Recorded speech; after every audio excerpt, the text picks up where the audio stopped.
Every weekday morning at exactly 7:15, the first car would leave the road, jump the curb beside my mailbox, and cut straight across my front lawn like it was some kind of public access lane the city forgot to mention. Not slowly either. These people came through with confidence. Coffee in one hand, Bluetooth headset glowing, eyes dead ahead like they'd been doing it for years. And honestly, that was the part that got under my skin the most. Not the damage, not even the disrespect, the confidence. Because confidence means people no longer think they're doing anything wrong. My house sits on the corner of Alder Creek Drive and Brighton Avenue in this aggressively friendly HOA neighborhood called Maple Hollow Estates. One of those suburban places where neighbors smile at you during cookouts, then report your garbage cans if they're visible after sunset. Everything here is controlled. Approved paint colors, approved fences, approved bushes, probably approved oxygen at this point. And right between my driveway and the traffic light sat this wide stretch of grass I'd spent years taking care of like a retired golf course manager with emotional issues. I'm not even ashamed to admit it. I love that lawn. Every Saturday morning I'd edge it perfectly, water it at sunset, reseed thin spots during spring, the whole suburban dad starter pack. Then the city expanded Brighton Avenue after building a new retail center nearby. Traffic got backed up every morning, and apparently half the town collectively decided my property was now part of the solution. It started with one truck. Just one impatient guy avoiding the red light. He cut diagonally across the corner of my yard, merged ahead of traffic, and disappeared. I remember standing there thinking, well, that guy's a jerk. End of story. Except it wasn't the end. Because over the next few weeks, more drivers started copying him. Same path, same curve across the grass, same little burst of acceleration once they cleared the intersection. Human beings are weird like that. Once enough people break a rule publicly, everybody else starts treating it like an unwritten exception. Before long, there was a visible dirt trail slicing through my lawn like some bootleg shortcut road. And every morning I'd hear it before I even looked outside. That low crunch of tires pressing through wet grass while traffic idled at the red light nearby. It became part of my routine. Coffee, crunch, silent rage. Some drivers at least looked embarrassed. Others absolutely did not. There was this woman in a silver Lexus SUV who practically strutted across my lawn every morning with one hand on the wheel and giant sunglasses on like she was arriving at a country club. One guy in a plumbing van actually waved at me while driving through the yard, which somehow felt more disrespectful than if he'd flipped me off. And then there was the landscaping truck. That one almost broke me mentally. Watching a landscaping company tear up your grass before breakfast feels like being mocked by the universe directly. So I tried fixing it the polite way first. Decorative stones along the edge, shoved aside within 2 days. Wooden garden stakes, snapped clean off. Then I installed a large white sign that said private property, do not drive on grass. Real simple, real clear. Somebody ran it over less than 48 hours later. Flattened the entire thing so perfectly it looked intentional. And standing there holding that bent-up sign in my hands, I realized something important. These people weren't confused. They understood exactly what they were doing. They just didn't care because nothing was forcing them to care. That's the dangerous thing about repeated bad behavior. Eventually people stop seeing it as wrong and start seeing it as normal. One morning, I stood at the kitchen window and counted 11 vehicles crossing my lawn in 30 minutes. 11. Sedans, SUVs, work trucks, even a Tesla quietly gliding across the dirt trail like environmental destruction somehow became classy if your car was electric. Meanwhile, the HOA kept sending neighborhood reminder emails about unapproved seasonal decorations. Nobody cared about the giant unofficial roadway forming across my property. And somewhere between the broken sign, the tire tracks, and the complete absence of consequences, I realized this situation was never going to stop on its own. Because once people learn they can take shortcuts through someone else's boundaries without resistance, they keep doing it until reality finally pushes back. Now here's the part suburban neighborhoods never like admitting out loud. According to standard procedure, homeowners absolutely have the right to protect private property from repeated trespassing and physical damage, especially once clear warnings have already been posted. The problem is that HOAs and local enforcement usually move painfully slow unless somebody gets injured or the damage becomes expensive enough to trigger insurance headaches. So what ends up happening is this weird gray zone where everybody privately agrees the behavior is wrong, but nobody actually wants to confront it directly. From a legal perspective, every single driver cutting across my lawn was knowingly entering private property without permission. Once the warning sign went up, there was really no ambiguity left. But this is where psychology becomes more interesting than law. This is a psychological trap called normalization through repetition. The more people witness a bad behavior happening publicly without consequences, the more their brain starts reframing it as socially acceptable. One car cuts across the lawn, then another driver thinks, well, clearly everybody does this. And suddenly the shortcut stops feeling like trespassing and starts feeling like community routine. The lesson here is, people rarely stop selfish behavior because somebody politely asks them to. Most people stop only when the environment itself changes in a way that removes the reward completely. After that morning counting 11 cars from the kitchen window, I stopped being angry and started becoming methodical. And honestly, that shift changed everything.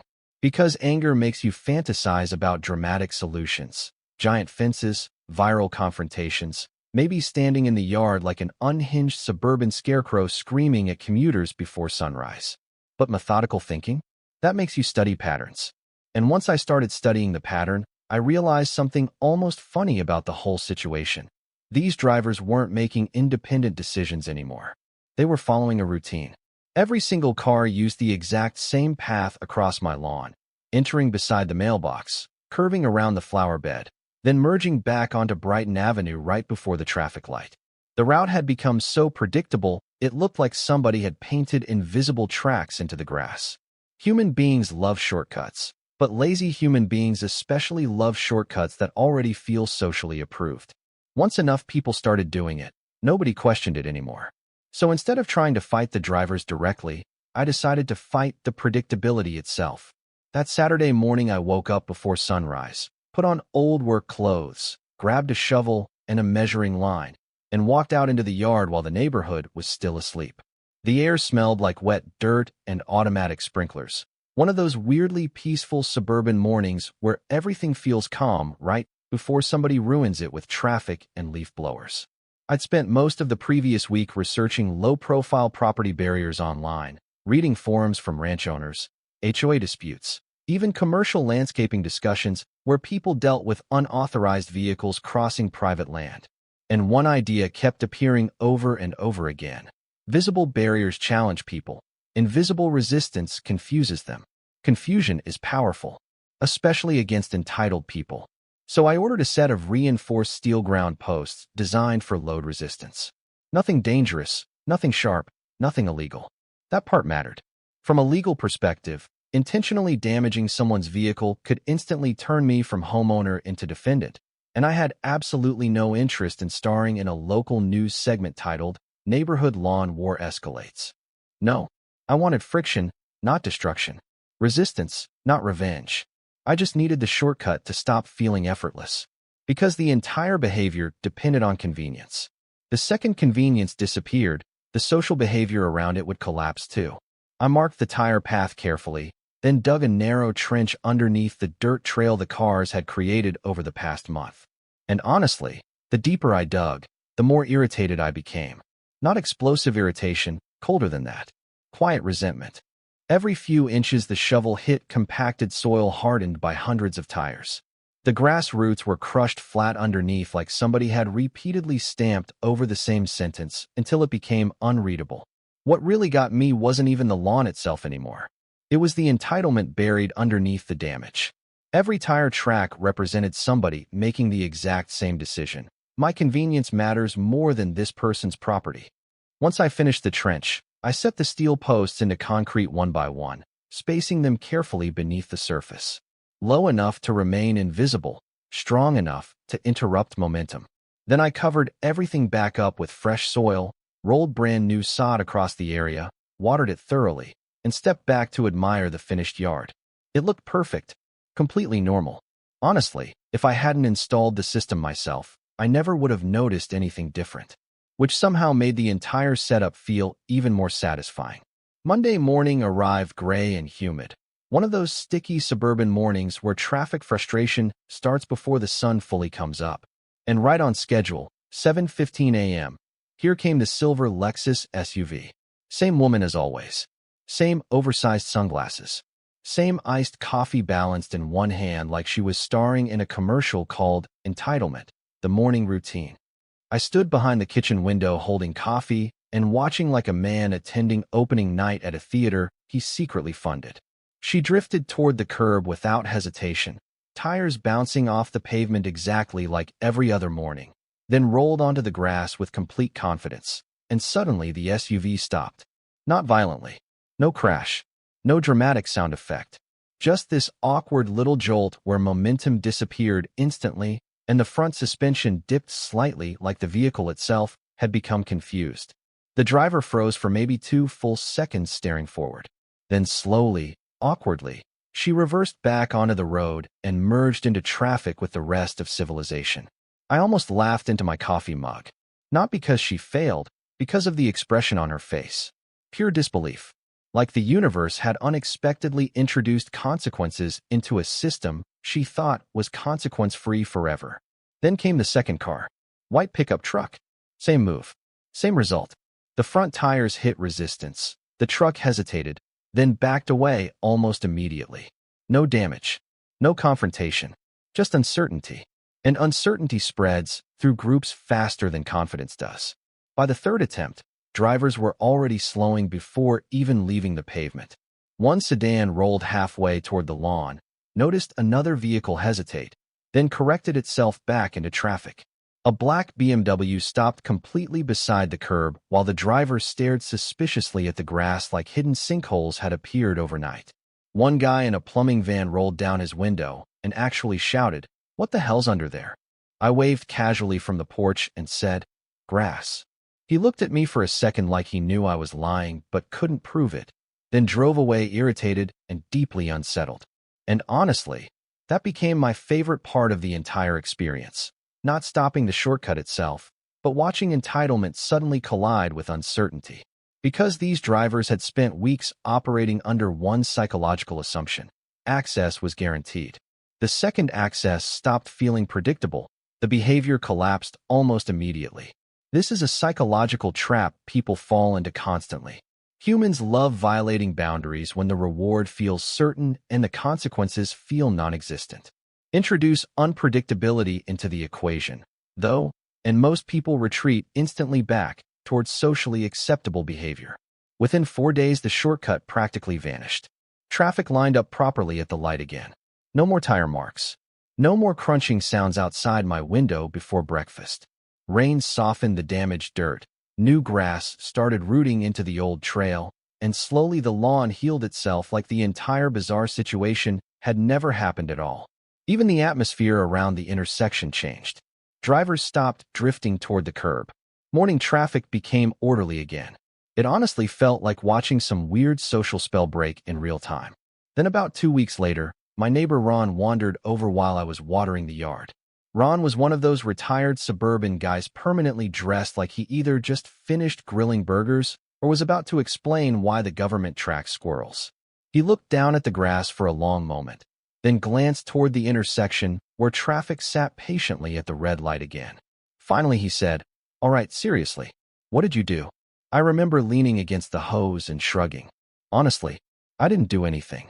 Ron laughed immediately. "Bullshit. But technically, I was telling the truth. I never blocked the shortcut with fences. Never threatened anybody. Never screamed at drivers. Never chased cars into the street acting like some sleep-deprived HOA vigilante. All I really did was make the ground enforce the boundary they had chosen to ignore." Looking back now, I honestly think the strangest part of the whole situation is how quickly ordinary people adapted to doing something they absolutely would have judged somebody else for doing. Because none of these drivers saw themselves as bad people. That's what makes stories like this interesting. These weren't movie villains twirling mustaches while plotting lawn destruction before work. They were parents driving kids to school, office workers running late, contractors trying to beat traffic, regular suburban people who probably considered themselves respectful members of society. But convenience does weird things to human morality. Little by little, they convinced themselves my property stopped being private the moment using it became useful. And once enough people joined in, The behavior started feeling normal instead of selfish. According to standard procedure in most HOA communities, this is exactly how boundary problems grow, slowly, quietly, through repetition. Nobody openly challenges the rule at first. They just keep testing it until everybody around them unconsciously accepts the violation as routine. Then suddenly the person defending the boundary starts looking unreasonable instead of the people crossing it. From a legal perspective, the issue was always simple. Private property is private property. But socially, humans are messy. This is a psychological trap communities fall into constantly. People confuse tolerated behavior with acceptable behavior. If something keeps happening long enough without resistance, the brain starts assuming permission exists even when it never did. The lesson here is, boundaries don't disappear all at once. They erode gradually when people realize there's no consequence attached to ignoring them. And honestly, that's why I'm glad I handled the situation the way I did. No screaming matches. No vandalism. No neighborhood Facebook war full of passive-aggressive comments and blurry Ring camera screenshots. Nobody got hurt, nobody's car got damaged, and the shortcut simply stopped being worth the uncertainty. That's all it took. Once convenience disappeared, so did the entitlement attached to it. Even now, every once in a while, I'll notice a driver slow down near the corner like old muscle memory is trying to tempt them back onto the grass. Then they hesitate for half a second and stay on the road where they were supposed to be all along. And every time I see that, I think about how fragile social boundaries really are. Most people follow rules not because they deeply respect them, but because the environment quietly reinforces them every single day. Remove that reinforcement, and people start rewriting reality around their own convenience faster than you'd believe. So now I'm curious, what would you have done in my situation? Would you fight it through HOA complaints and cameras? Build a fence? Call the police every morning? Or would you handle it the same way I did, quietly, patiently, and just inconvenient enough to remind people where the line actually was?